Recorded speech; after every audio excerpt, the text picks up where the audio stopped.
It was some home cooking that we needed, and it was some home cooking that we got. NC State has now won 6 straight ACC basketball games, another one over the Virginia Tech Hokies.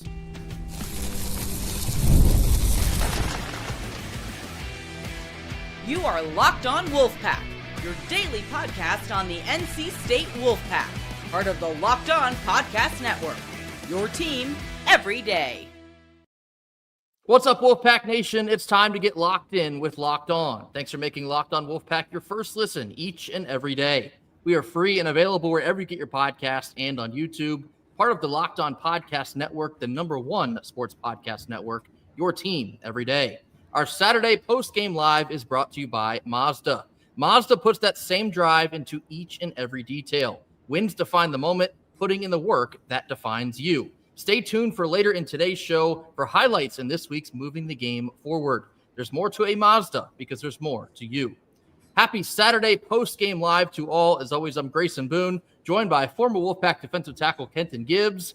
82-73 over the Hokies of Virginia Tech, the 6th consecutive win for the NC State Wolfpack.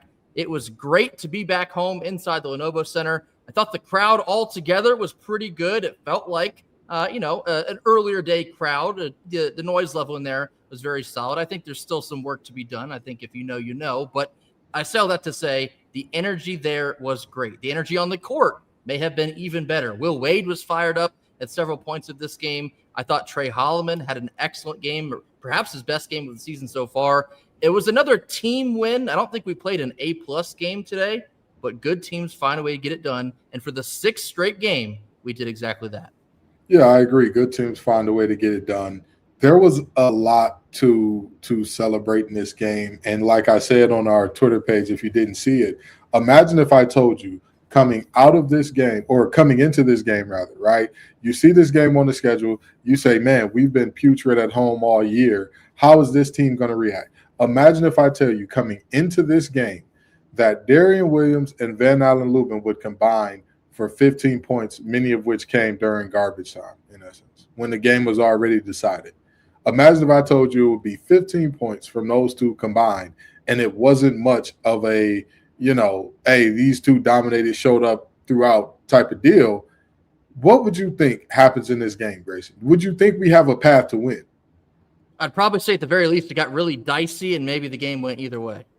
Okay. Now imagine if I told you we put up 80 and controlled it basically the entire way, right? This is the type of game that we had. You talk about a team win. I think it goes beyond that. I think this was an entire Wolfpack Nation win. Student section, stop it. I didn't want to do it, but here we go. Get your behinds off TikTok.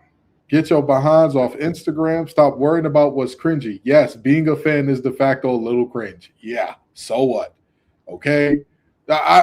We're wearing slobbering wolves and made the hashtag slobbered up. Do you think that I did that because I thought it was cool?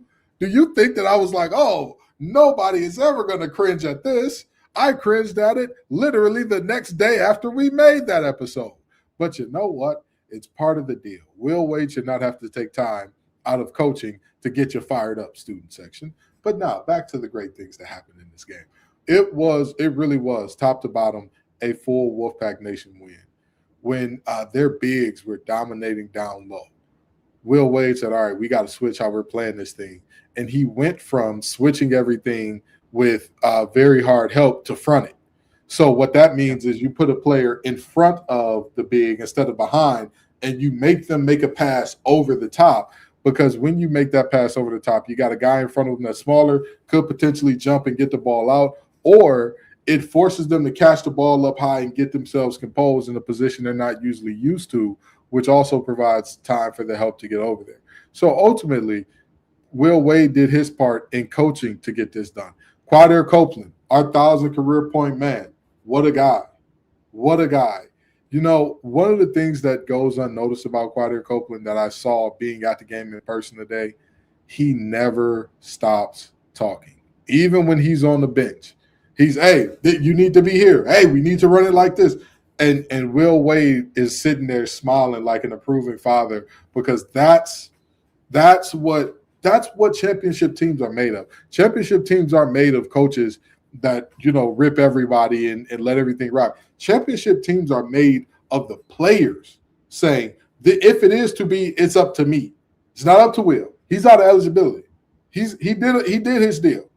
Now he's going to make the adjustments and all that, and it is incumbent upon us to make the proper, to play it with the proper effort, play it with the proper technique, and trust that we've been coached to understand the proper technique and go from there. But Quadir Copeland, heck of a job. And Paul, the real deal, McNeil, boy, he could not miss tonight. I mean, every shot off his hand, his stroke is so pretty. It looks like it's going in. It just looks like it every single time. And it felt like for the first 35 minutes of the game or 32 minutes of the game, it felt like everything did go in for him. This was a heck of a game. And last thing I'll say before I pass it back to you, Grayson, Trey Holloman has been a man possessed ever since he came back from that ankle injury. He has. But I have not seen, this version of him where if he's open, he's knocking it down. He's making the right decisions. And he just seems more confident and explosive driving to the rim. Tonight, when he was driving to the rim, it was always there with a purpose. And despite the fact there were certain people on the court whose FanDuels may need to be checked, and there weren't necessarily the same calls going as we were going to the rim, he finished through contact a multitude of times. And he was so decisive in going downhill. There were times where it's like, what can a defense do when a guard makes a decision and does that? This was a full team win. This was a full team win. This was a full Wolfpack Nation win because everybody in that place, it was loud. It could have been louder. It was raucous. It could have been more raucous. The adjustments were made, and I can't ask for much more out of Will Wade, and the players played that thing to perfection. I'll pick up right there where you left off. I do think that P2, Trey Holloman, and Quadir Copeland, the stats will also reflect this. They were the 3 stars for our game here today. And, I think in a little bit of an instance, again, where Darian Williams didn't have to do – he didn't have to do a whole lot because these 3 really took over the reins for us. But it just goes to show you the depth and the quality of said depth. And Trey Holloman coming back from that ankle injury like Kenton laid out there, I think Trey Holloman might have played his best game of the season today. Yeah. He was 6 of 10 from the floor, 16 points, 3 of 5 from downtown. I had to dig up one of my tweets from opening night way back in November. Basically what I said in it was, man, if Trey Holloman can give us 3-point shooting at a clip of like 37 to 38%, that's going to be a massive boost. He's shooting 42% from 3 right now as we, cap off another win, which is 6 in a row here. What he's been able to give us from downtown in certain pockets of some of these games has been huge. And he hit a couple really big shots in this game, back on Tuesday night against SMU, a couple massive shots down the stretch there in the second half.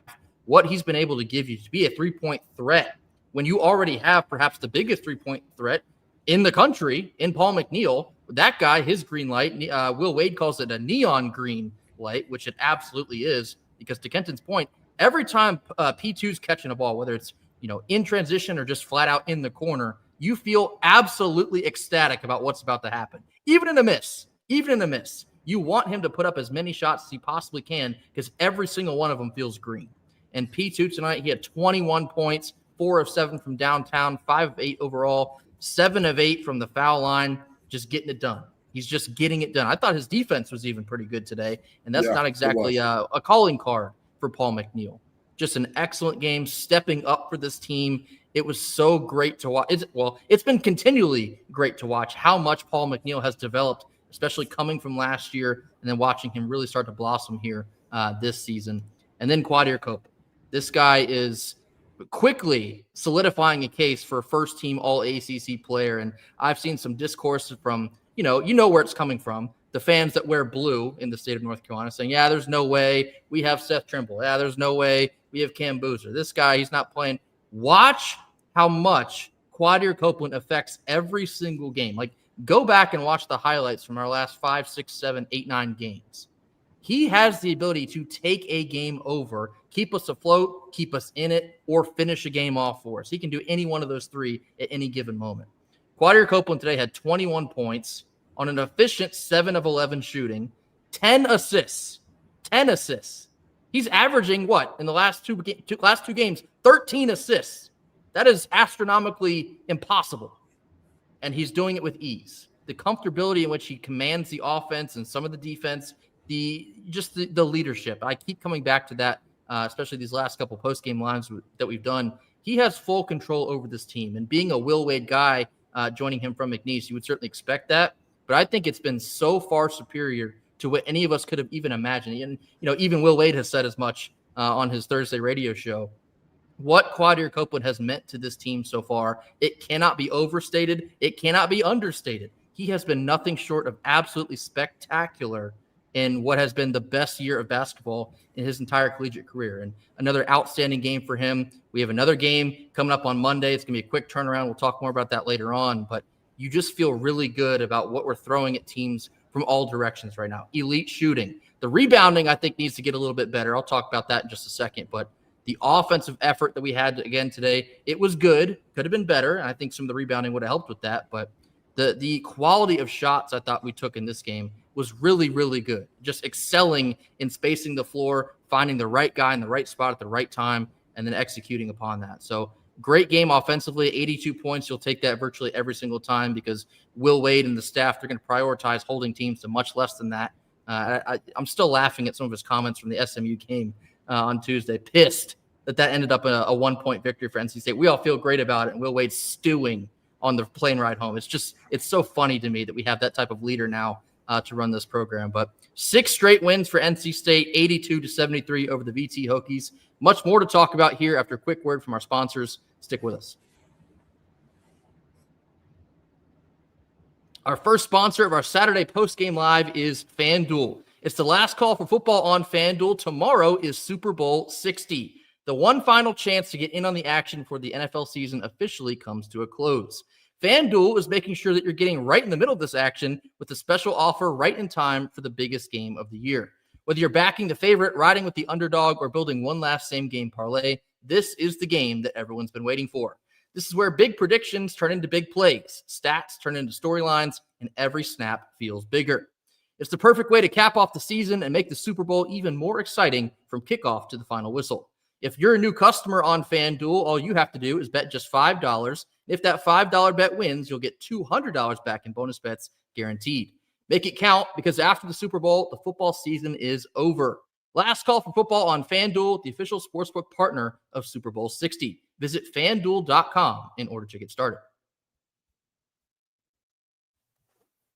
Middle portion of our Saturday post-game live here. The NC State Wolfpack defeat the Virginia Tech Hokies 82-73. Don't know why I would ever say Virginia Tech first in that sentence.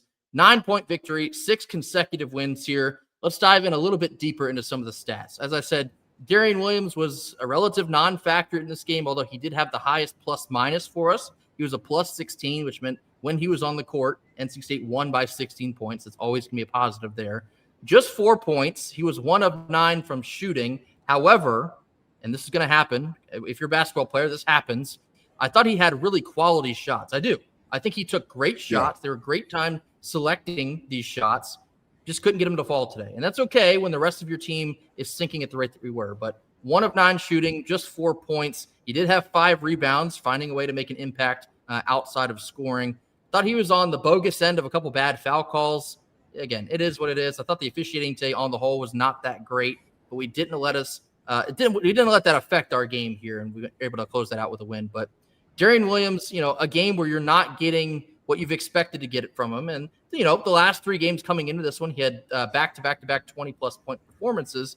So a game like this one, I don't think he deserves any, weird looks, no stink eye at him. What's important here is we won the game and everyone else stepped up to star in their role, which is something we've really been harping on here lately. You don't have to be the star, but you need to star in your role. And Paul McNeil did that today. Trey Holloman did that today. Quadir Copeland did that today. Van Lubin is still that steady, consistent presence. I thought the rest of the crew was excellent, even when you didn't get a great performance from D1.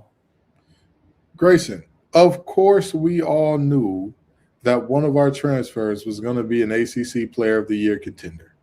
Of course, we all predicted exactly how this would go down. You want to talk about getting into the deeper stats? Wow, please delete that. Block that, delete that, get that guy out of here. No, I'm just joking. But in all seriousness, I want to let you guess, Grayson. I want you to guess the last time Quadir Copeland did not finish with double digits in any singular stat line. What do you think? What do you think that would be? In any singular stat line? That's a really good question. In any singular stat, what game? What's the last time you think he finished with nothing in double digits? I'm gonna guess it's something from the Maui Invitational, something way back in the beginning of the season. So give me a guess. What game would you say? All right, I'll give you the Texas. No, not the Texas game. Not Boise State. Let's go. All right, Seton Hall. We'll go with the Seton Hall game. Texas Southern was the last time. Okay. December 17th. Since then, 16 points, 14 points, 15 points, 10 rebounds, 10 points, 16 points, 16 points, 20 points, 19 points, 10 assists, 16 points, 10 rebounds, 21 points, 10 assists. This young man has done something that I don't understand it. It's hard to quantify how he impacts the game in all of these different ways in such a meaningful way. It's hard to quantify. And again, the best thing about him, watching him in person, is he is the first one up and at him when he's on the bench and one of his teammates gets a big play. He's one of the first guys that's up and out. He's one of the first guys that's celebrating with everybody else when it's not his turn to score. This young man, it's when you get into what is, what he means to this team and what he is, it's absolutely insane. And then here's the thing about Darian Williams I want everybody to recognize out of this game. The same measure that I say, this is the type of game we brought you here to win, Darian. The same way I'm going to say, this is the type of game, and I'm not, don't misconstrue what I'm saying here. This is the type of game where a star player can have an off night. This is the type of game where you're playing a middle of the road or lower conference opponent where your star, it just may not be there that night, right? And that's what you're looking at. Unless your star is a bona fide, there's no ifs, ands, or buts about it, number one pick kind of guy, you're going to have these types of nights. And that's not a knock on Darian. That's not saying that he's not a great player or anything along those lines. Everybody has him. Everybody has him. Again, unless you're one of those guys that you're going to be in the green room for all of 20 seconds during the NBA draft, every single player has him. There's no way around that. So I'm okay with Darian having one of these nights in a game that we control. It would be different if we were talking about this at the end of a loss. Because at the end of a loss, okay, brother, you're a star. It's time for you to step up. If you know it's not falling for you and your teammates are hitting, let it do. There's no reason to not say, let me get my guys involved. You know what? Let me take the back seat, okay? Sometimes when you're taking that long road trip, the guy that's normally there for the aux and the vibes, he may want the wheel for a little bit. And as long as he's got a good driver record, let him get the wheel. And that's okay. And that's what tonight was. Different guys had the wheel, and that's perfectly fine, man. So ultimately, I see this as a great performance of the entire team. And I think that to point out Darian's stat line and say, oh, he didn't positively impact the game, that just wouldn't be the truth. It just wouldn't be honest. He played some of the best post defense we had against some of their bigs because it was points where when they got the ball down low, if we couldn't deny the entry pass, it was two. And Darian did his best to put a stop to that. So ultimately, this is I see this game. I see Darius, not having it in terms of scoring this game, but this is what we asked for out of Traquavian Smith. This is what we asked for out of Jarkel Joyner. This is what we asked for out of so many guys. When your shot isn't falling, can you positively impact the game? He's doing so we can't sit up here and complain about that. Now, we can say your shot should not fall for 4, 5, 6 games straight. Sure. We got a game against Louisville where, brother, you're going to have to be big time. We're expecting you to be big time in that type of competition. But with that being said, I'm not really too stressed to point out you didn't score a lot tonight because he did a lot of other things well. Yeah, and on that note, really my only complaint in this game was some of the rebounding efforts, and that's been somewhat consistent of, I guess you could call it a problem for this team, even though we're finding ways to win games kind of in spite of that. We were out-rebounded in this game 35-30, but the stat that really stings there is the offensive rebounding. Virginia Tech had 12. We had only 5. Second chance points in this game, which means after an offensive rebound, they were able to convert. That was 17-6 in favor of Virginia Tech. And, of course, if you get that cleared up just a little bit, you probably blow them out in this game by like 15, maybe even 20 points. That really allowed them to hang around. And they had several different runs of like a 14-4 run or a 12-2 run. Yeah. It just kind of looked like we lacked energy at little windows of the game. And all of a sudden it kind of snowballed out of hand relatively quickly. But I was proud of the guys, the way they responded in some of those moments. Like there's a big tip in that Will Wade made note of from Vin Allen Lubin. I think we were up like maybe 8, or maybe that bucket made it again, another 8-point lead. But just the momentum shifts in this game. If you can find a way to make a play in a key pivotal moment like that one, you can keep yourself afloat and keep yourself out of danger. Because we've been on the other side of that where we get snowballed on by teams, the early parts of the schedule. One of the most constant complaints is like, man, we can get hot and go on a 10-0 run, but you might blink a couple times and all of a sudden you're down a 10-0 run. It really is just like a seesaw. You don't really know what to expect, but they're finding a way to find more stability in that sense. And they're responding well to a big shot or a big steal or a big rebound. Even, like I said, despite the fact that they got kind of bullied and pushed around a little bit down low today, they were able to, damage control, I guess you could say. I did think the forwards for the Hokies today were pretty solid. I mean, Toby Lawal, very physical guy, like Will Wade anticipated that the Hokies would be. Thought Hansberry was also really good. He was their leading scorer with 19 for them. But all told, the guard play and even I guess you could say the big forward play when you're looking at a guy like Quadir Copeland, he's a guard at this point. It's just been so superior to the competition that we've been seeing left and right. And, we talked about the importance of picking up a win, especially over Virginia Tech, because they're like a fringe bubble team. And a lot of times it's so important for your resume, especially this time of year, to beat the teams that you anticipate will be in the tournament. That's a lot of what the committee is going to be looking at. Monday is going to be another massive test on the road against Louisville. They seem to be a tournament lock. And so if you were able to go pick up a win out there at the Yum Center, that's going to be a massive opportunity for us. But to win the games that you're supposed to win, today was certainly one of those, and it being at home as well. Great to pick up a W here. Again, 6 in a row. I think that's the last time that's happened in ACC play is the 74 team. Think about how long it's been since we've seen this level of success. That's why we talk about it so much. Like, you talk about a reckoning, you talk about what Will Wade brings to the table. All of this is happening in front of our two eyes. Like, truly just like sit in that for a moment or two. You're watching some of the best, most consistent NC State basketball you've seen in decades, right? What are we now? 9-2 in ACC play out of the gate in your first 11? That's ridiculous. That's absolutely ridiculous. You're watching great adjustments being made in and out of halftime. You're watching great, consistent defense. I thought the defense is pretty good today, all things considered. The rebounding, again, that's my one gripe there, but I'm just proud of the way these guys are really coming together and playing for one another. It seems that maybe that Georgia Tech game was the wake-up call, because coming out of that game, they have felt very much connected in a way that they did not feel in the first couple months of the season. So great win today. You got it done in the end, a 9-point win over the Hokies. Moving forward, another W in the win column. Before we go to the final segment here, Grayson, I want you to think about something. And not just Grayson, all of Wolfpack Nation. I want you to think about something for just a second here, okay?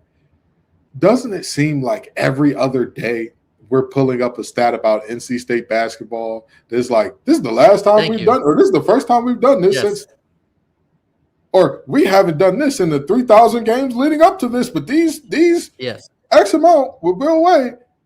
This is what we have been pining for. This is what we have wanted. This is it. This is it. Every time. And again, this is year one with recruiting class from year 0. Yeah. This is what we have wanted. Will Wade said the hit rate will go up. Look at the current hit rate. Yeah. The current hit rate has us with a guy that is putting up double digits in something every night going back. You have to go back to before Christmas for that. Yep. For reference, Valentine's Day is next week. By the way, if she got to take a girls trip this weekend, you know something's – never mind. We ain't got to go into that. Long story short, this is the type of ball that we are seeing be played right now. The amount of three-pointers we're hitting, the unheard of for NC State. Everything that we are witnessing is unprecedented territory unless you stack my age on top of Grayson's and go back that far into history. That's how far you got to go back. I'm sorry for all of our older viewers. We love you too. Wolfpack Nation's welcome to all ages, races, creed, all that good stuff. But you've got to go back to where a lot of us weren't even alive. Yep. Weren't even alive. If you tell me, name 3 guys off that team not named David Thompson.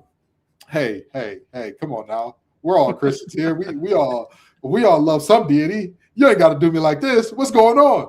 This is what we've been waiting for. The reckoning is here. And the early season may have put some trepidation in the folks' hearts. But again, I told people when I saw that schedule to start off with, we'll find out what we have. And this is the Tom Izzo method. The method of playing all of these tough schools to where if you get your tail whooped coming out of it, yeah, you might have some losses, but you got quality losses, number one. And number two, you can always go back to that film and say, hey, this is what it looks like when we're not playing connected. This is what it looks like when we're just chucking up threes. This is what it looks like when we're not talking on defense. Ultimately, man, this team is special. We need to enjoy every moment of it. Absolutely. Very well said. And that's why we talk about it so much on this channel. It's like, just make sure to be in the moment and understand what is at stake every time we take the floor here. You're watching the best basketball you've seen in the most consistent fashion in decades. And that's something special because guess what? Will Wade told you it would be that way. And it's playing out. He's living up to those standards. We still have a couple more goals to hit here at the end of the regular season. So we're trekking toward those. But we're on pace to achieve everything that he said that we wanted to do this season. That's special. And to Kenton's point, this is just year one. So think about this for just a hot second. There's a there's a legitimate possibility this is the worst team Will Wade will ever have at NC State. Chew on that for a second. Like, think about that. If we finish this season strong, maybe we win, maybe we win a conference championship. Maybe we go to the Sweet 16, to the Elite 8, or whatever else. Maybe we get really hot in next year's transfer portal. And I know that's a story for another day, but like, think about that for a second. If Will Wade is that hell-bent on the hit rate of some of the talent he's looking at, there's like I almost said logistic twice. There's a legitimate possibility. It's because you work in logistics, Grayson. That's what it is. You got logistics on the brain.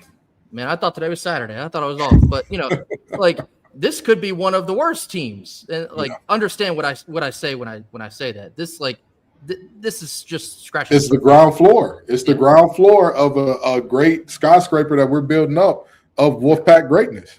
That's what I'm saying. Like, we could be potentially only scratching the surface here. And that's when things start to get scary hours in Raleigh, North Carolina. So, again, great win. You win the games that you're supposed to win. That's what you did today. 9-point win over the Hokies. Coming up next, we do have a quick turnaround for basketball. We're back on the road on Monday evening. We'll tell you some of the significance of that after a quick word from our sponsors. All right, our second post-game sponsor is brought to you by Mazda. This is Mazda's moving the game forward. For those who show there's more to the score than just what's on the screen. I think you got to give it to Quadir Copeland yet again for the NC State Wolfpack. 21 points, 10 assists. Quadir reminds us all of what it really takes to raise the bar. It's the extra work off the court that makes a difference on it. Dialing in every detail, giving it that extra fire, that grit, and he never quits. Mazda puts that same passion into each and every model. Highlights make the reel, but what it takes to get there makes it count. There's more to a Mazda because there's more to you. Mazda, move and be moved.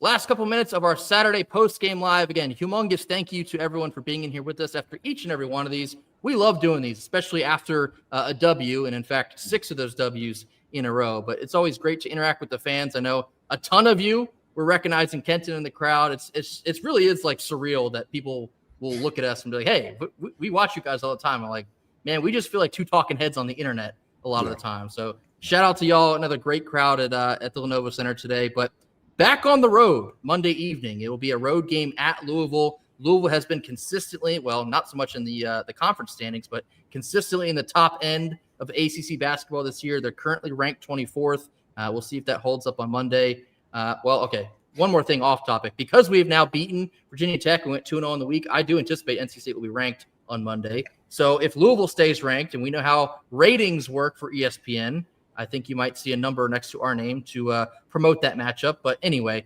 Louisville's a good basketball team. They're a tough basketball team. They're a quick basketball team. They execute well. Pat Kelsey is an excellent coach. What he did with them last year in year one, turning them around from what was the depths of despair in ACC basketball. They're a great program. They're a historically great program, and they've quickly risen back to where they should be inside of ACC basketball. But they're going to be aggressive. They have excellent guard play. They rebound very well, and it's going to be an even tougher test on the road than probably what we've seen so far. And, when we talk about a team that is a Pat Kelsey team, they're going to shoot the ball. They're going to shoot it at a high clip. They're going to do that, right? That's what you got to know about a Pat Kelsey coach team. They are going to shoot the blood out the ball. Now, will they always go in? This year in conference play, it's been a little shaky. But with that being said, that's still a Pat Kelsey coach team. And the biggest thing about Pat Kelsey coach teams, that even this year where the shots aren't necessarily falling at the same clip and they're not doing as great of a job as sharing the ball, the effort's always there. We have to match their intensity. We have to match what they're going to be bringing in the Yum Center. And ultimately, we can come out of that game with a win. I think that this is definitely a game that we can come out of with a win if we show up and do things our way. And honestly, this Louisville team is good enough. If they're playing one of their best games, we're going to need D. Will to show up and star in multiple ways. We're going to need Q to show up and do a little bit of everything. We're going to need Matt Abel and Terrence Arsenault to show up and be X factors in that regard. And also, one last thing about Louisville before we go here. Isn't it odd that all their stadiums are named after foods? The Yum Center, Papa John's Field, or Papa John's Stadium, which I know they changed the name of, but it's Papa John's Stadium. Let's be honest here. What an interesting thought there, But it's if this team wants to come out of what is the college version of a back-to-back, because this is the closest you'll see in college, where you play on Saturday, get a rest day on Sunday, and then you're traveling Monday. This is the closest you'll get to that, but we're going to need some guys to show up big time if we anticipate winning this game. I think the Kentucky Wildcats football stadium is Kroger Stadium. So I don't know what's going on in the state of in the state of Kentucky, but regardless, NC State needs to be hungry, pun intended, for a road win on Monday night. This would do wonders for our resume, wonders for that continued momentum.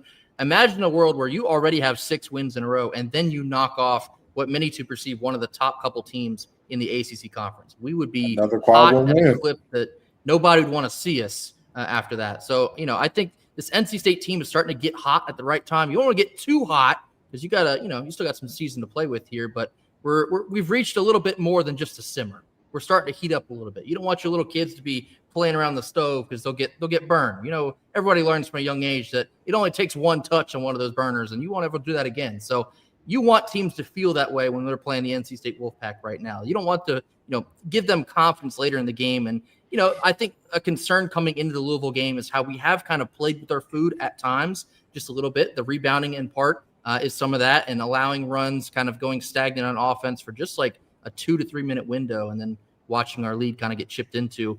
Louisville's a team that'll make you pay for something like that. And so, like Kenta was telling you, keeping up that intensity, matching that energy, matching that intensity, especially in a road environment, it will be very key to not get snowballed on in the Yum Center, which I think it's a great name, but that's just me. Again, thank you all so much for joining us here on Saturday Postgame Live. 9-point win over the VT Hokies. More work to be done on Monday night. That's going to be a colossal matchup for not just for NC State, but for ACC implications here. I have been told there's another basketball game in Tobacco Road tonight. I don't care. I'd root for the asteroid in that sense. Okay, actually, I do kind of care. Let's talk real quickly about the standings. I saw some discourse about this. I think there's a very clear answer, very obvious answer in my point of view. So Duke, we all know they're sitting at the top dog. They're number 1 in the ACC conference, 10-0 in ACC play. Do you want the other team, I'm not even going to say their name because they don't deserve it. Do you want the other team, that other shade of blue, to beat Duke to maybe, put Duke within closer striking range to us? Or do you want Duke to handle business and knock that other team further down the standings? The problem with the education system is they start off teaching kids sight words instead of teaching the alphabet the way we learned it. What's the first 3 letters in the alphabet, Grayson? That would be an A, a B, and then a C. Now, some people say they stand for A, Bit, and K, but to me, it stands for anybody but Carolina. All right? Damn right. So with that being said, I would not care who they're playing. They could be playing organizations that I cannot say on this air without fear of a black truck pulling up outside my house. And I would root for that organization. You understand? Like I would for sure be like, hey, go those guys. May not wear your flag, may not wear your logo, but go those guys for sure. Successful hate watch inbound. But I couldn't. I have no cares in the world to pull for them. If them losing hurts us, so be it. So be it. Because we've won enough to where it's not like, oh, we need them to lose so that we could get into the ACC tournament to have a potential shot at winning 5 games in 5 days. Oh, we haven't done that. We haven't done that. Yes, I would definitely root for Ohio State before the Dirty Foot Club, without a doubt. Without a doubt, Mal. I would root for them all day. I wouldn't buy Buckeye gear because it's still the state of Ohio. But no. So, I don't have much trepidation about who I should be rooting for here. Obviously, I have other things to do with my life, so I would not be watching that game. But if I were to say who I would be rooting for, go private school in Durham. Woo. The most fake manufactured rivalry of all time. But I got to tell you, it feels pretty good to watch it from where we're sitting. That's 9-2 in the ACC, still tied for 3rd overall with UVA. Feels especially great to say that. Feels especially great to say that after a win. 9-point win over the Virginia Tech Hokies. Thank you all so much again for joining us. That will do it for us here on Saturday. Be sure to hit that like button, drop your comments in the comment box, mash that subscribe button if you have not already. We'll catch you back here on Monday for a little teaser for that Louisville game. So until then, go Pack. Go Pack.